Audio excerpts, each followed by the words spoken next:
Well, good morning. Welcome to Debbie's Back Porch. So glad to have you with us. This weekend, I made chicken livers. And, chicken livers are an acquired taste. If you love them, you love them. If you don't love them, you probably just said yuck. But we all love them over here in this house, and so I make them pretty often. And I made a little sawmill gravy to go with that, so we're going to show you how to make that too. In the meantime, if you like our videos, give us a thumbs up and subscribe and click the little bell and ask for notifications so you get a little nudge when I post a new video. I do that pretty often. Now let's get cooking. If you're one of those poor unfortunate people that don't like chicken livers, it may be because when you tried them they weren't properly prepared. So let's talk about that. I have emptied these fully thawed chicken livers. And by the way, let me show you the price. I've got enough here for about 3 people to eat all they want. And I paid $1.76 for it. Yeah, I'll do that all day. So I emptied them into a colander, and under cold water, I washed them. I rinsed them really well. When you first open them, there's a pretty strong odor. That's because there's blood in the package, and you want to wash all of that off before you start. Now I'm going to make the flour for the breading, and this is all-purpose flour. If you can't get your chicken livers crispy, here's the trick. I'm going to tell you why. If you use all-purpose flour, there's no leavening in the flour. You need to add some baking powder. The best flour to use for breading is self-rising flour. A lot of folks can't buy that, don't buy it, are not familiar with it. So if you're using all-purpose flour, add 1 cup of all-purpose flour, 1.5 teaspoonsful of baking powder, and about a 1/2 teaspoonful of salt. I put just a little bit more salt in this because I'm not going to directly salt the chicken livers. And 1 cup of breading is enough. It's actually way too much, but I'll show you what I'm going to do with it. For this many chicken livers, you could, if all you're going to do is bread them and not make gravy, then a 1/2 cup is probably plenty. And this is my salt. So I'm adding a whole teaspoonful of salt. And that's twice what you would add if, say, you were going to make biscuits with this self-rising flour that you're making. But that's to compensate for the chicken livers. Now, this is all ready, and I do that first because once I start working with the livers, I don't want to go back and forth because they're chicken. And I wear gloves to work with chicken. That's the only thing that I always am careful to wear gloves with. But you have to be mindful about what gloves actually do. Gloves won't protect the surrounding material from any chicken juice. Gloves basically protect the chicken from you. So once they're wet, I don't want to touch anything else with my hands. So I'm pouring in a 1/2 cup of buttermilk. Now, there's 2 reasons for that. The buttermilk helps neutralize the stronger flavors in the livers. But also the acid in the buttermilk reacts with the baking powder in the self-rising flour we've made to help make them crustier and to help make the crust stick. Now keep talking about a crust. I'm going to fry these 2 ways. Some of them are going to be really crusty, some not quite so crusty. You're going to do whichever one you like depending on how you like them. And I have folks that don't care for the gravy, that they like to dip their nice crispy chicken livers into ketchup. And so I make really nice crispy ones for them. So I'm spreading the chicken livers out on the flour. There is a way to do this to make sure they get covered well, and I'm going to show it to you. I lay them out flat, you have to be just a little bit careful with them. You'll make them come apart. They're not as sturdy as, say, if you were doing chicken fingers, chicken strips, or a whole chicken. The livers are not that sturdy. So I lay them out flat and then just kind of roll them over. Pull a little bit more of the flour out for the next batch. You don't work with a lot of them at a time, either when you're breading or when you're frying, because they will come apart, and if they come apart, then you don't get any kind of a uniform finish on them.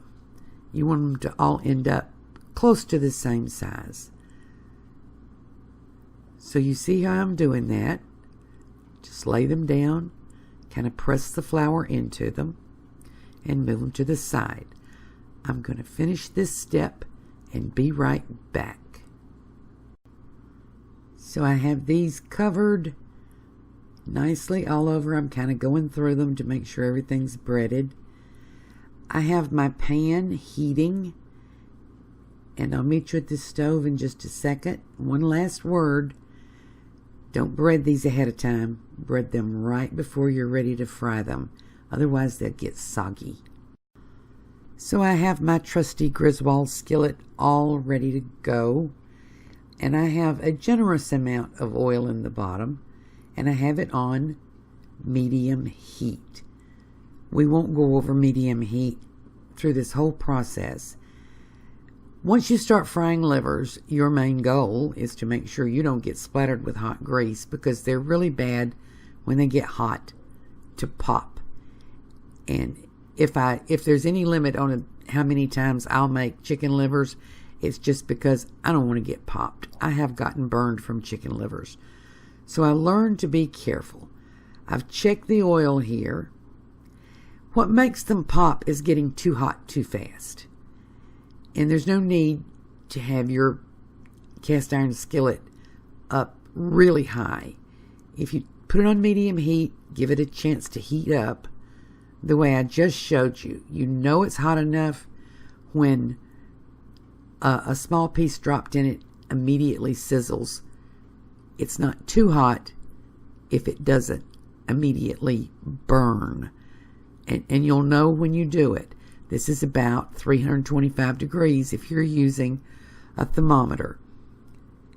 Which, if you're just new to this, you probably should use a thermometer.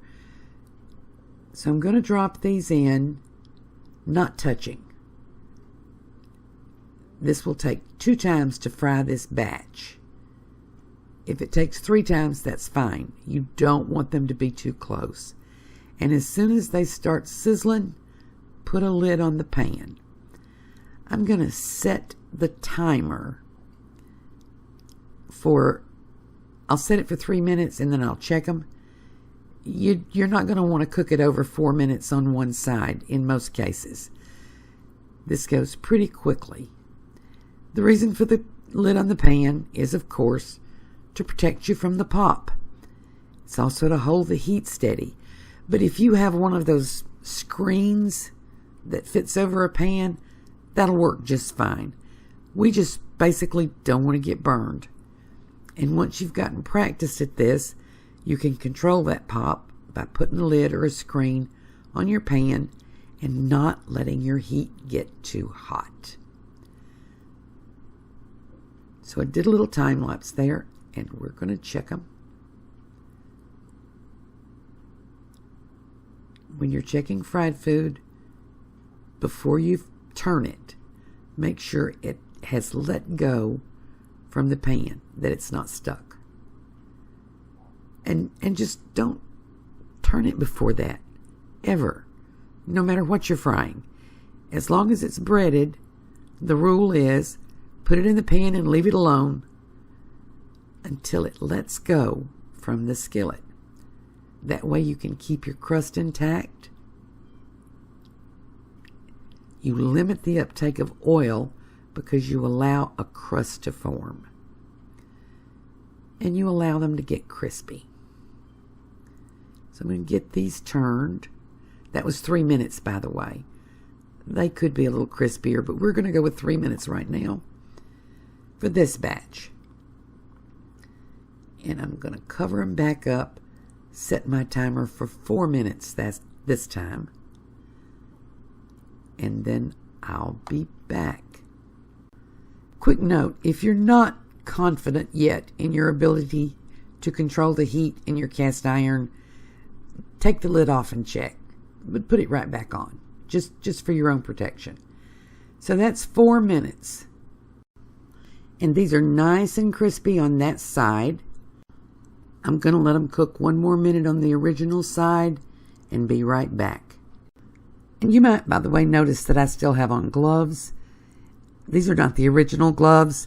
I still have to handle the second batch. And I could do it with a fork, but I'd rather do it with my hand, so I just put on a clean glove. So these are almost done on that first side. They've cooked a total of about 8 to 9 minutes. And I'm going to take them out and drain them over here on a paper towel. When I get see the crispy? See that? That's what you want them to look like. In the next batch, I'm going to cook some a little crispier, as I explained. Whoops, we're getting some of the crust stuck on our skillet. There you go. As I explained, I have some folks that don't like gravy. They like to dip them in ketchup. So I'm going to do some just a little crispier than this even. But this is a total of 8.5 to 9 minutes cooking. When I get the second batch done, I'll be back. So now let's talk about Sawmill Gravy. When they were done, I turned the heat off and let it cool down a little bit, just for safety purposes. And then I poured the oil off into this Pyrex measuring cup.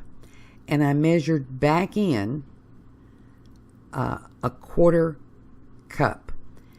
And I left all of the crispies, and I've taken a couple of the small chicken livers that kind of came apart because they were kind of small, and I chopped them up in this. So this is our fond. Sawmill gravy is gravy that's made using some of the meat that you fried to begin with. Almost all the time, it's sausage. It can sometimes be bacon. That's basically what you see now when somebody says sawmill gravy. By the way, I had a 1/4 cup of flour left. Actually, just a little more than a 1/4 cup. But I measured a 1/4 cup, and I'm incorporating it back in to the 1/4 cup of hot oil. We're making a roux. So back to sawmill gravy. It's usually sausage gravy now. When somebody makes sausage gravy, they may call it sawmill gravy. But it actually is gravy that includes any meat that you fried in the pan that you incorporate back into the gravy. So in this case, it's liver. And except for the meat, what I'm making right now would just be called milk gravy. Made it all my life. You've probably made it all your life. Sawmill gravy and a biscuit has always been a special treat in my part of the world.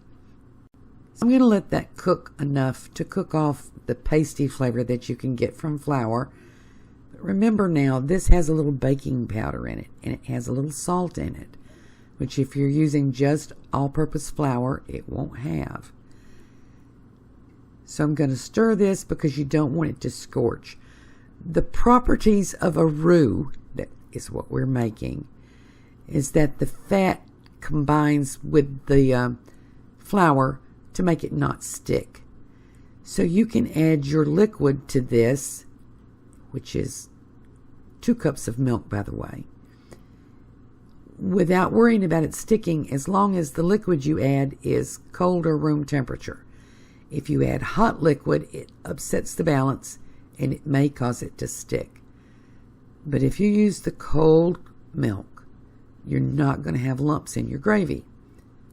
So stir, stir, stir. I'm going to go over the proportions again, because you can make a big pan or a little pan as long as you keep the proportions the same. So equal parts flour and fat, in this case 1/4 cup each. The total of that is a 1/2 cup. Multiply that by 4, that's your liquid amount. 2 cups milk. If you're using broth instead of milk, it would be 2 cups broth. The longer you cook this roux and the darker you let it get, the less thickening power it has. So if you're making brown gravy, you may have to adjust and use just a little bit less liquid because your roux won't thicken quite as much liquid. Is that too much detail? I don't think so. I think you got this. So I add the milk in very slowly, a little to start, a little more the next time, a little more the next time. And when you get it to this stage, you can just dump it all in because it will all absorb. It's going to look very thin to you. It's not going to look like gravy yet. But just leave it on the heat. This could take 10-15 minutes to get it right. And here's a little warning. If you don't want to wait the 10 or 15 minutes, and so you decide just to use a little more flour so it'll thicken faster, it will. It will thicken faster, but it won't taste as good. Give it the 10-15 minutes to cook and thicken. You'll be happy. You won't be sorry. Patience is key.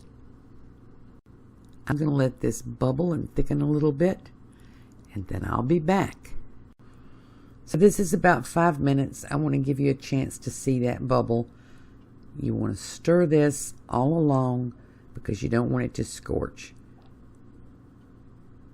If you're not going to stir it regularly, that's, by the way, the last of the milk. If you're not going to stir it regularly, turn your heat down. It'll just need to cook a little bit longer. But give it a stir all along. I'll check back on this in about 5 minutes. And let's see what we've got here. How you tell when it's done is it will fully coat the back of a spoon. Look at it. I'm going to stir this around a little bit just so that you see it to give you an idea of the texture you're going for.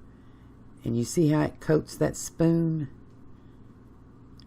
Leaves a trail, leaves an open space when you run your finger across it.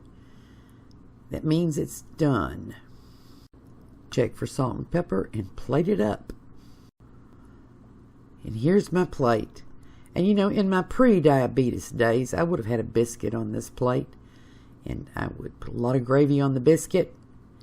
And I've got them plated up before the gravy because I want you to see the difference in the crispiness of the two different ways I cooked it. Because the really crispy ones, I would just dip in some ketchup. I don't always make gravy. And you know, if you're eating keto, there's no way this fits anywhere on a keto diet ever. There's a lot of carbs in that flour. If you're just eating low carb, you're counting your carbs, you're portioning them out over a day, you can make this without the gravy and reasonably fit it in. Otherwise, you need to cook them without flour, totally without flour, because the chicken livers have no carbs themselves at all. So the livers themselves cooked like this have a little over a 1/2 cup of flour total in the whole recipe. Serves 3 people. You're still going to get about 12 to 15 grams of carbs per serving.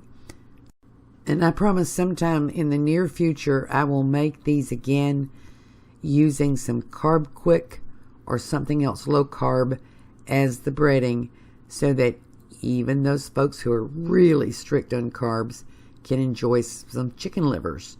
That's assuming you're one of those people who didn't say yuck.